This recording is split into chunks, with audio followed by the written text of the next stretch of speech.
Hey everybody, how we doing? About to review a really nice Ibanez bass. Inexpensive. They do inexpensive basses now and guitars, obviously. And we're about to unbox this puppy and see what they got. Ibanez. Oh, you weren't supposed to see that.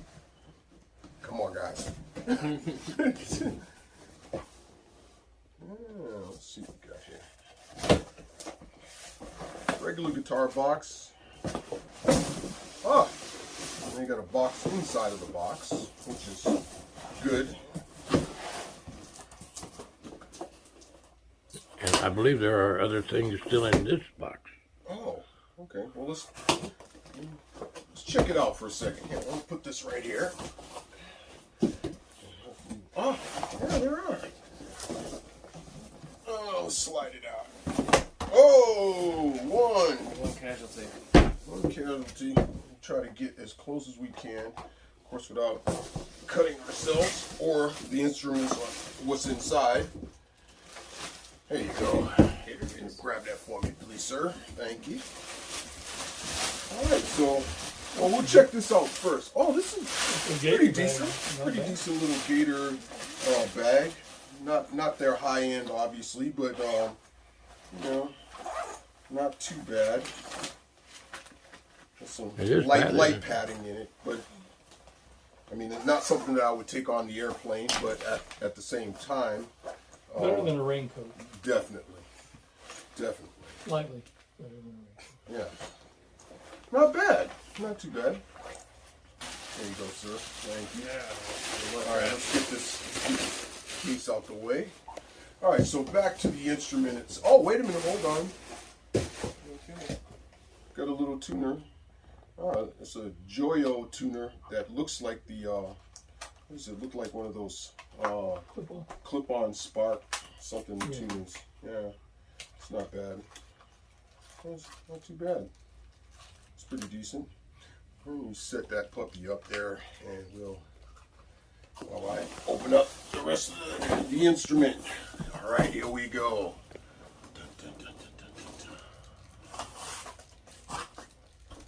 And we have the foam that sticks to everything. Ah! No, it's actually pretty nice. Take that off of there.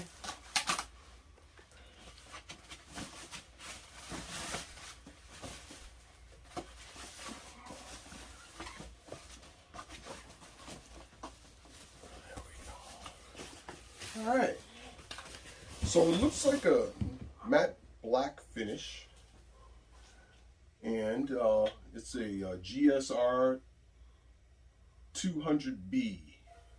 WK. That's Ibanez guitar, 4-string. Notice how the pickup configuration is this is your P bass configuration. You know, that's a J pickup or a jazz style pickup. Precision bass, P bass meaning, and that's the jazz style pickup. So it's like a PJ style instrument. And it does have a battery. This is the back. So it does have some active pickups, or because and let's see. Let's take a look and see what else is going on with this. I wonder if they put a battery in the guitar or the case. Let me get a close-up of that, partner. Oh, okay. Well, I don't know for sure if they are. I'm thinking they already probably put the battery in. We will find out, because if we plug it in and it doesn't work, then obviously we need to put the battery in there. And that one's got screws to take it out? Yes. There's 2 screws, one here, one here. Okay. Yeah. Which can be slightly a hassle. It just depends. What I was getting ready to do is look at the manual. Well, that'll work. And see what it had to say. Try to get a couple of. Then you're going to lose your man card. You keep looking at the directions like that. Well, you know what though, but I'm gonna get it right.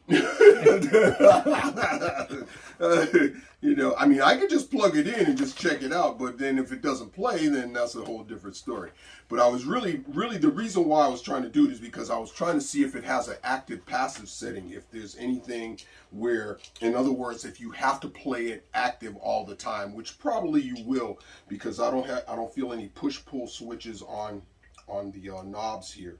So, and I was also trying to look and see, actually, you know what, I might have you do that, Patrick, while I'm gonna just sit here and check it out right quick after you're dealing, if you're finished with the tuner. Right. But because I really want to know whether or not it can just go active or passive. That's one thing that's pretty important. If you're playing out and you're doing something and your battery decides to die on you, then you know it'll start to crackle or whatever, and you might be in the middle of a performance or in the middle of a song or something like that. So having an active passive switch is always really good. But obviously on a bass that's this inexpensive, it you know, you're probably not going to get that. The other thing that I'm looking for, Patrick, is what the knob configuration is. Okay, I need to know that, and maybe what we'll do is in between time we'll turn it off. But actually, looking at the finish looks really nice.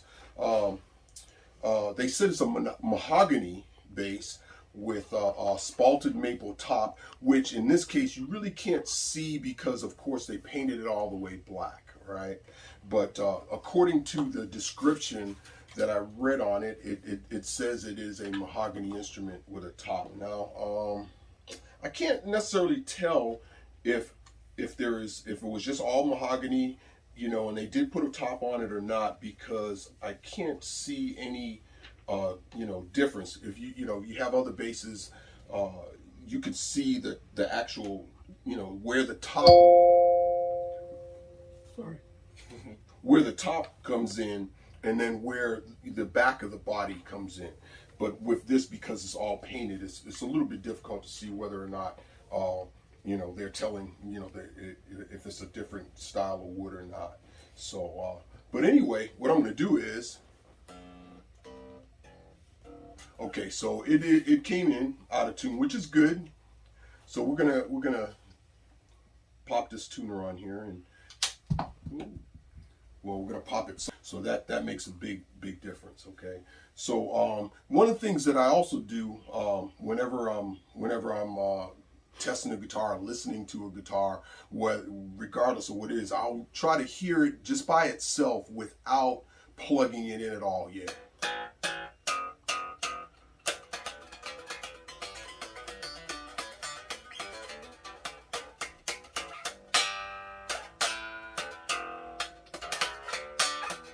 Mike's going to turn this thing up and we'll be right back.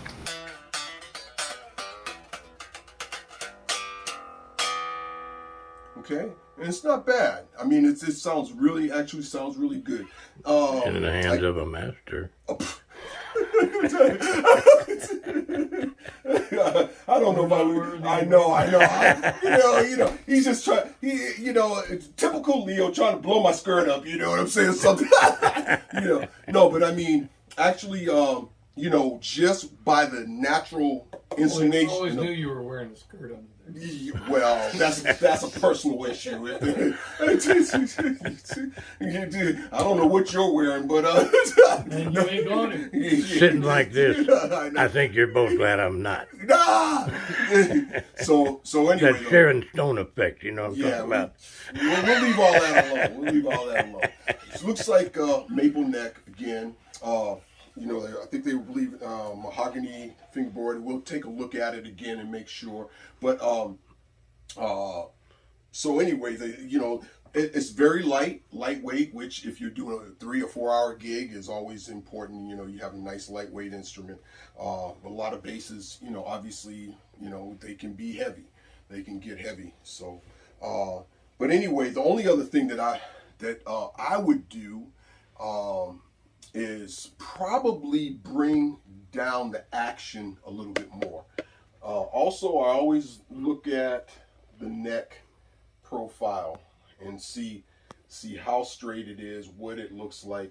It looks like it has a little bit of a slight, very, very, very slight bow in it, you know, but there's nothing, I mean, when I say that, it's pretty straight, but it has a little, just a little slight. And I don't know if I would change, if I would try to tweak that a little bit, or if I would try to tweak the, bring down the saddles here a little bit to try to get the action a little bit lower. Because right in here, just a little bit, what was that? Just a little high.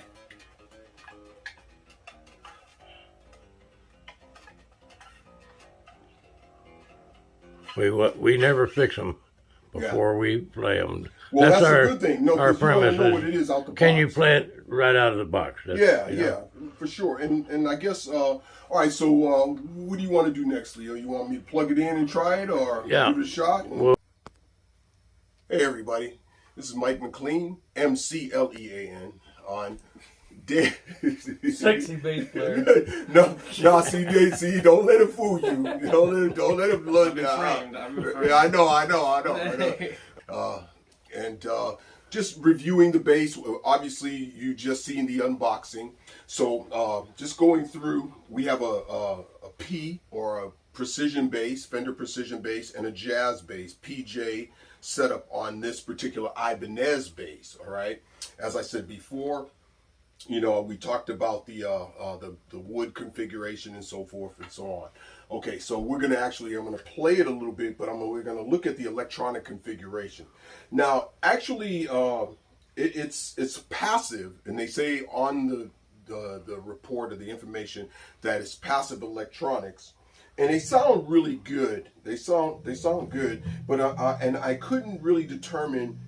You hear that the little whistling, and I really don't think it's coming from the pickups, because I plugged in another instrument to this particular Hartkey amp that we're dealing with, and it had that same little whistling sound to it. So I'm not sure. And you know, I turned off the bright a little bit. So okay, so what we're gonna do is this particular knob here deals with this pickup, which is the P pickup. This particular knob here deals with the jazz pickup, okay, which is pretty standard in configurations when you have like PJ stuff. And this is your, what I call the old school tone knob. And what it does, it gives you like, if you turn it all, roll it off, you can get that dub sound.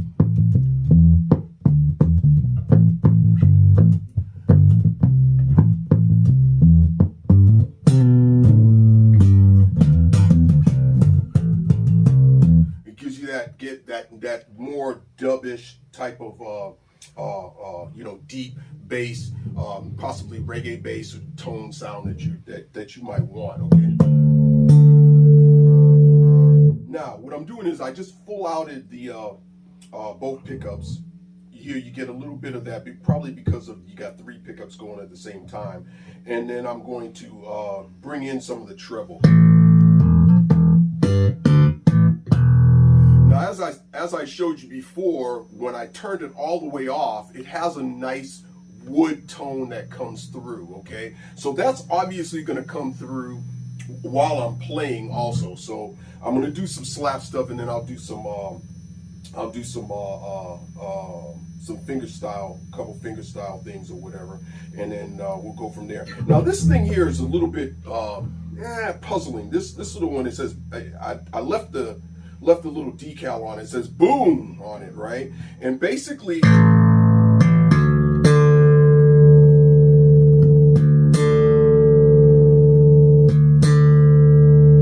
seems like it almost has like a little shift to it as it's going. It kind of gives you a little more.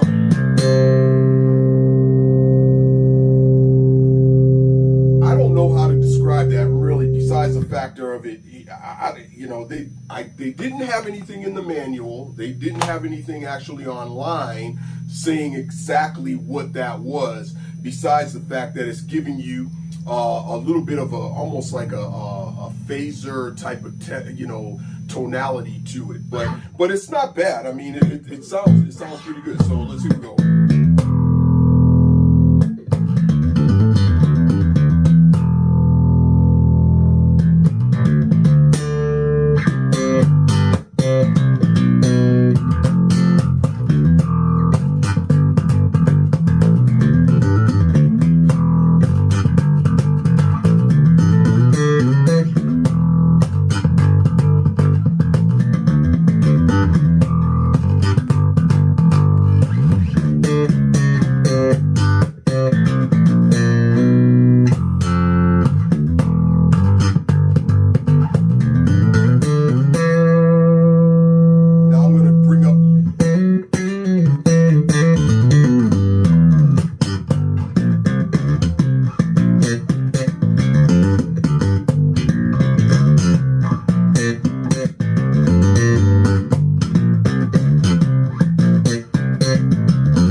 how it gets a little louder at the end of that if you let it sustain.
So it's pretty, it rings pretty true.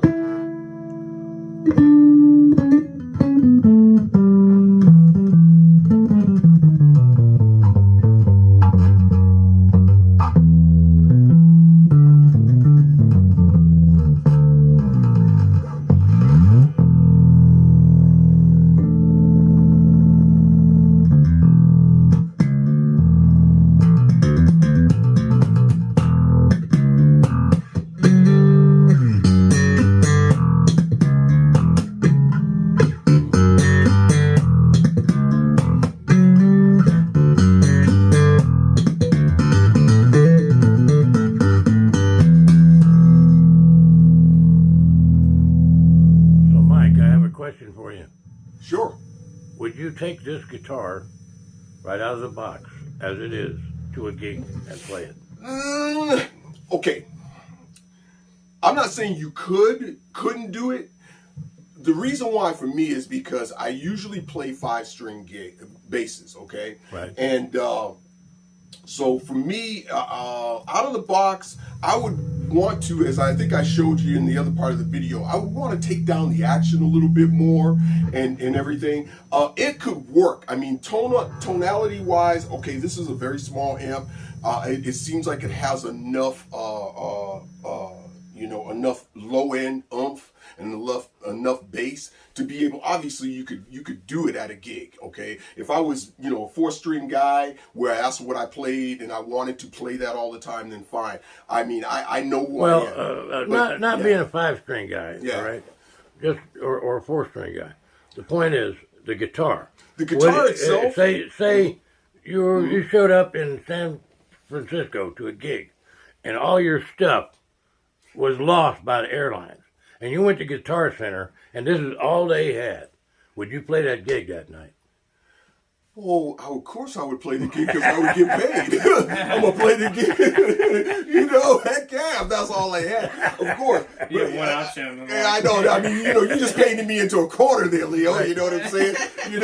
But he would have What if it was? What if it was gone to the promoter and said, "You just bought me a bass." Well, what would it be if it was just a really big kazoo? And then we might have a problem, okay? We might have a problem. We're going a little far with the hypothetical. I know, for sure. No doubt. But we're having fun here right now. So you imagine everyone in their underwear. Yeah. No, but in actuality, again, it's a great bass. You could use this on a gig. I mean, myself personally, I would, I would probably try to tweak it a little bit and get it straight before I would go out and actually, Okay, gigs in 10 minutes. No. Pays $10,000. Yes. But only if you use You only use this bass, okay? All right. I'm getting my money up front. I'm getting my money. You up take front. Confederate. Yeah, no. No. Hey, in God we trust. All of this, pay cash. Okay, but no, it's now I look at it a lot of times like this, Leo, too. When we're reviewing $199 bases, okay, we're talking about entry-level instruments that can help a beginner, or even maybe, let's say, slightly better than beginner, intermediate, go to the next level. Yes, this bass can do all of that, for So sure. this is garage band material. I mean, I think beyond garage band, guys, will take a bass and go to a gig and play it and sound phenomenal on it, right? There's no ifs, ands, or buts about it. I mean, if I played it for another, like there was a couple of things that I was, missing, or I didn't hit, what I thought I was. We didn't know. We didn't notice. Well, of course, I did. yeah, he noticed, but the thing was is that, there's a couple of things going on. Like I said, the action's a little bit high out the box, okay? The intonation sounds great out the box, except for like the E string, like which we already kind of looked at and listened to. The intonation was pretty fine. How about the nut? How's that cut? The nut is fine. I actually, usually if it's above there, then it's going to give you that. You can always tweak the neck just a little bit, and then tweak these here, the saddles, and to get your action to where you like it, to where it feels comfortable, where you can move and do what you have to do. Again, the only thing that, if there's something that I didn't like about it, was the fact that they didn't really give you a description of what this actually is there to do. I didn't see it. It's the boom knob, man. I need a better description than that. I need a better description than that, okay? And actually, really, they should have the description of what these do too, because if I wasn't a guy that already knows that this is a passive bass, that, pickup goes here, pickup goes there, this is your old school tone knob that rolls it off, you might be trying to think of, well, what is that? That's a treble knob, because you mentioned that. You said that's a treble. No, it's really not a treble knob, because all they're doing is they don't have any type of treble or bass controls on it. All you're getting is through the pickups, and this is your roll off of the high end. Do me a favor and hold that up to the camera so we get a Okay. good close up of that. Sure. Let me get a zoomed in Okay, again, image of all of that. this one here is the jazz pickup. This one here is the P bass pickup, and this one here is your roll off, or your old school tone knob that gives you that. That just rolls off your treble and brings it in. And this is their boom knob, okay? But again, now some guys, I can imagine that if a guy, again, more to intermediate to a high-end guy is going to be like, I don't want that thing just all of a sudden just getting louder or giving me that that tone that we got, because who knows, they might be in the middle of a passage where they're trying to do some harmonics, or they're trying to do something, and it just goes off by itself, and it gets louder. It doesn't, you want to be in control of what you're doing versus having something to where it's controlling you know what I'm saying? Now, again, a lot of guys might not care, or they might like it because they're like, oh wow, that just puts me out front or whatever, in the middle of it. Now, again, as I said, as far as that that's another thing too that kind of would bother me a little bit, is that now, see, I could get it to where you turned it down, but then if I needed more volume, how much more would that hum or hiss come in? See, that's not bad, but still, see, it comes back in. You hear it. You hear it coming back in. So, and I can't tell, really, in all honesty, I mean, I can't tell if it's the amp or if it's more the bass or not. But again, $199, you can't beat it. Especially for entry level guys learning how to play, and if they are able or learn how to tweak their intonation and their the action, which is what we call the action, the height of the strings. Action height. Right, the action height. If they learn how to tweak that, then they can have a bass that they can use and have fun with. All in all, I mean, again, $199 is a great piece. It's a great axe. It's a great axe. It's mahogany. Again, as we said, I couldn't tell if it had a top on it because it looks like it's all one piece.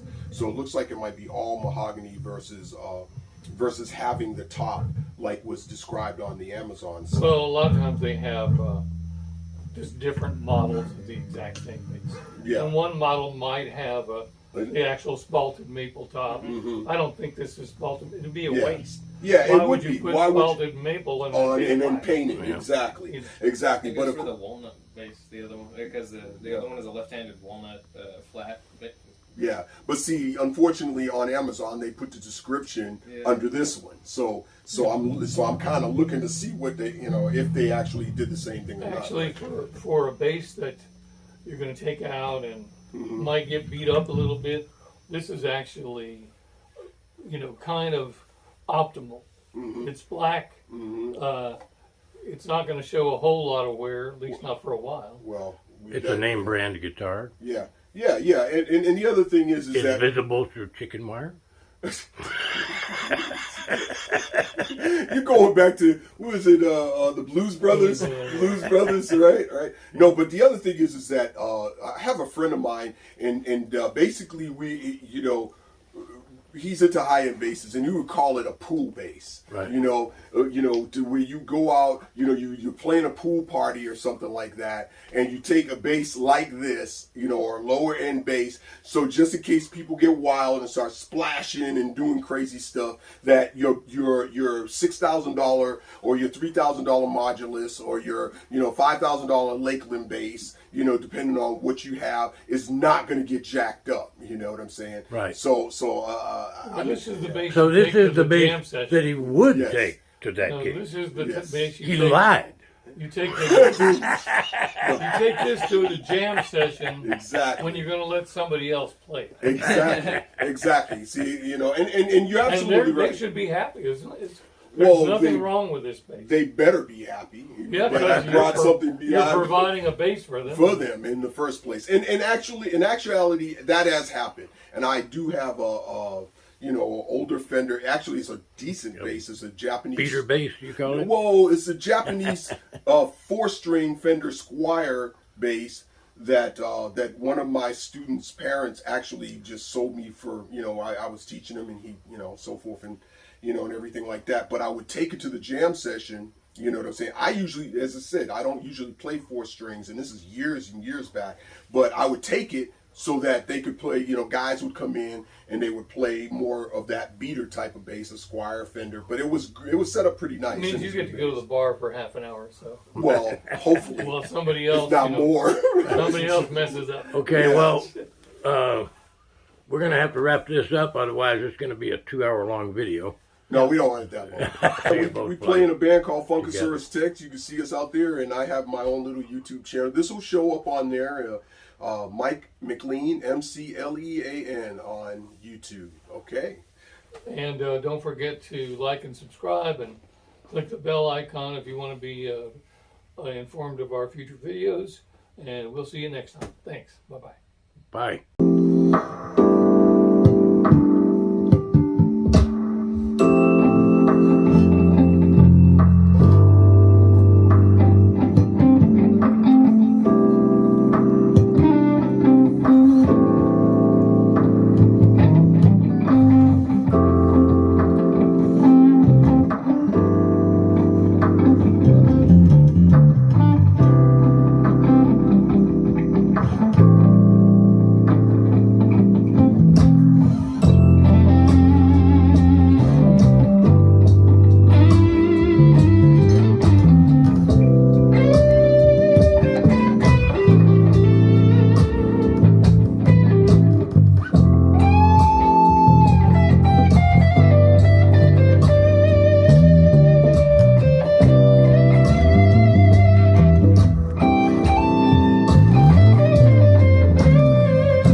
Who loves you, baby?